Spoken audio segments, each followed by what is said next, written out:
I recently made a video about things I hate about Sweden, and I was asked to do a follow-up about things I love about Sweden as well. That turned out to be surprisingly difficult, but let's give it a shot anyway.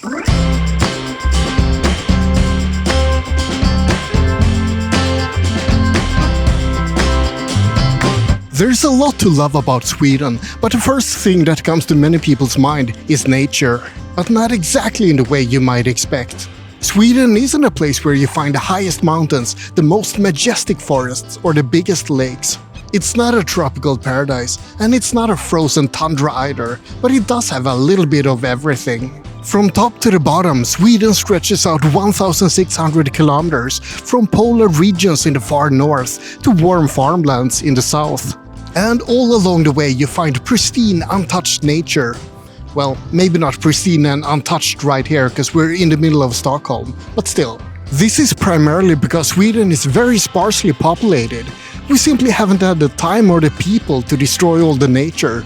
Not yet, at least. But we're most likely not going to either, because preserving the environment is very important for Swedes. Another thing I love about Swedish nature is allemansrätten. Swedes are proud of their nature, and they want people to make use of it as much as possible. So they allow everyone to roam free in the forests, swim in the lakes, and put up tents wherever they like. That's allemansrätten, the right to public access. But if you make use of this right, don't destroy anything, don't leave any trash, and don't trespass on private property. Some people have a little bit of a trouble understanding the difference between utilizing your right to roam freely and being a selfish bastard.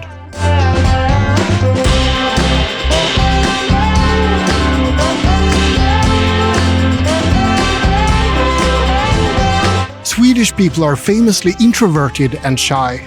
We don't talk to strangers, and we don't make a lot of fuss.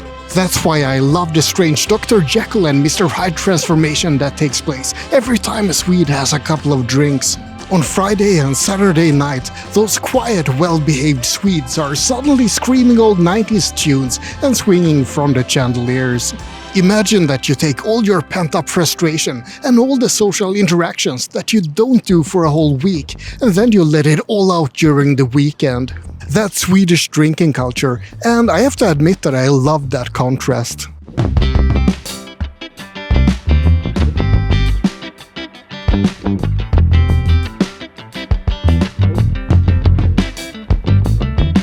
I really like going abroad to experience different countries and different cultures. The UK has amazing architecture and magnificent monuments of past glories.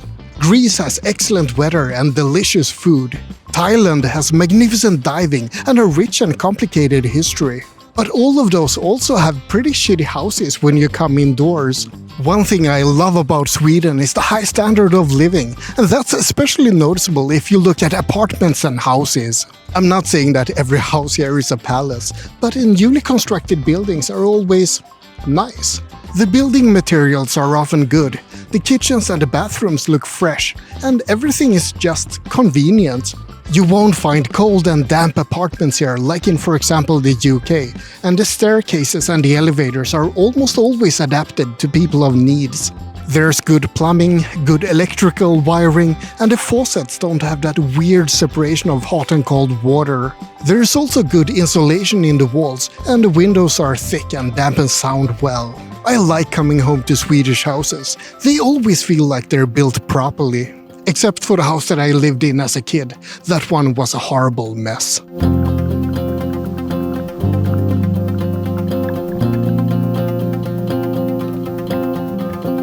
There are many walkable cities in the world, and many cities with bike paths. But it's hard to find a country that's as accommodating for bikes and pedestrians as Sweden. I'm not looking at you, Denmark or the Netherlands. Both Copenhagen and Amsterdam are like made for biking. Those are the two exceptions that put Sweden to shame. But if you look at most other countries, you'll find that Sweden is actually pretty good when it comes to bike lanes and pedestrian walkways. And it's not just that there are bike lanes everywhere. It's also that the asphalt is completely smooth, so it's a pleasure to go here on skateboard or inlines or electric scooters as well. As opposed to, for example, Tallinn, which also has a lot of bike lanes, but you're in for a bumpy ride if you go there. I love that Sweden is so accommodating for biking, and for walking as well for that matter. Even though I really like walking and biking, there's another mode of transportation that I really like as well. And I'm not talking about electric scooters. I love electric scooters, but those aren't specific to Sweden at all. No, I'm of course talking about public transport. Sweden has trains that will take you all over the country, from the mountains in the north to the plains in the south. And if you don't want to go by train, there's also an extensive bus network between cities. And when you get to a city, you have even more options of transportation. There's of course the excellent subway in Stockholm, and you also have commuter trains. And many cities also have trams, like Gothenburg. And even if you don't find a subway or a tram, you can always take a bus to get somewhere. But my favorite type of public transport has got to be the boats that you can take in, for example, Stockholm or Gothenburg. I love boats and I love public transport, and the combination of the two is just amazing.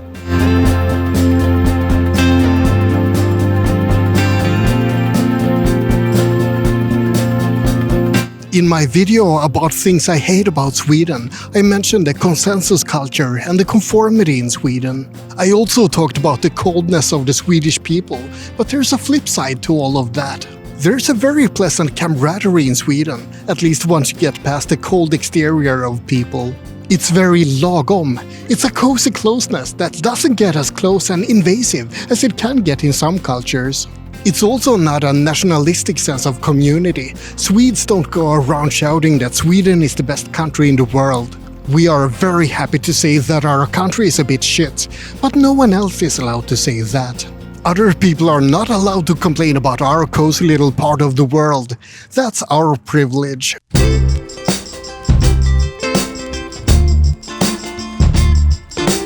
When you live in Sweden, you're constantly reminded that our society isn't equal at all. There are wage gaps between genders and different socioeconomic groups. There's a glass ceiling at many workplaces, and there's segregation between native Swedes and immigrants. In short, there are many inequalities here. But if you start to look at other countries, then you'll suddenly realize that things aren't all that bad after all. Sweden, along with the other Nordic countries, are constantly in the top 10 in the world when it comes to gender equality. In general, equality has been very important for Swedes for a long time. The work is far from done, but I love that Sweden has taken great strides forward at least.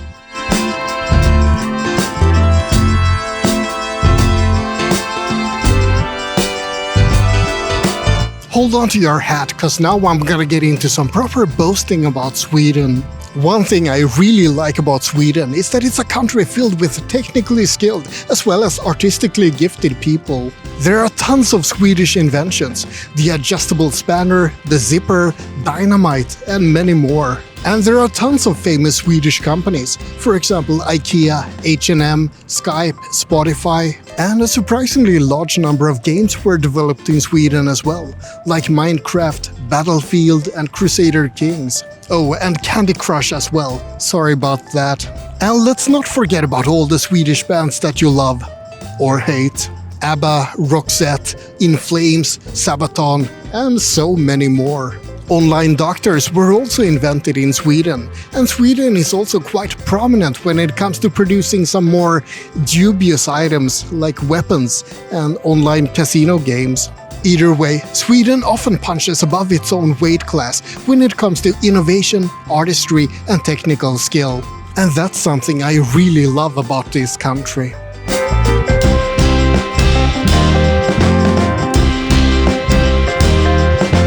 In Sweden, you're legally obligated to have 5 weeks of paid vacation per year, and there are many paid holidays as well throughout the year.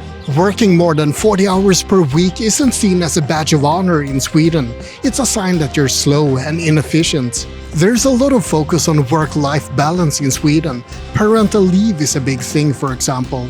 And none of it is up to the employer to decide. It's all mandated by law. I don't mind working long hours, but I really enjoy having time to travel and have hobbies as well. Imagine if I had worked in the US, for example. There's no way I would have had time to run this YouTube channel while working in tech. Sweden isn't the best country in the world when it comes to work-life balance, but it is pretty damn good.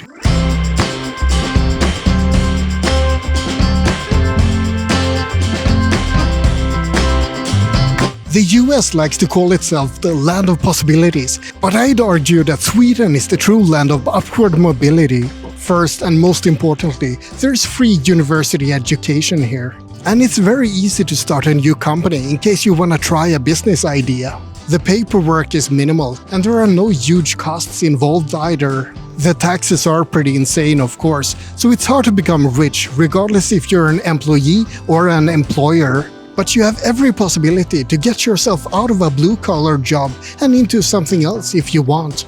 Sweden is basically designed to create a huge middle class. In a country where university studies isn't free, I could never have afforded to study computer science and get a foot inside the industry. In Sweden, I'm free to educate myself and try to create a better life without having to rely on rich parents or scholarships. Sweden is a land of opportunity, not to become a billionaire, but to pick yourself up from the bottom, even if you got a bad start in life. And that was my list of the top things I love about Sweden. I hope you found it interesting. Like and subscribe, but most importantly, have a great day. Now have a look at this video as well. It's gonna be awesome, I guarantee it. Or, well, no, I don't guarantee it. But still, have a look, it's gonna be fun.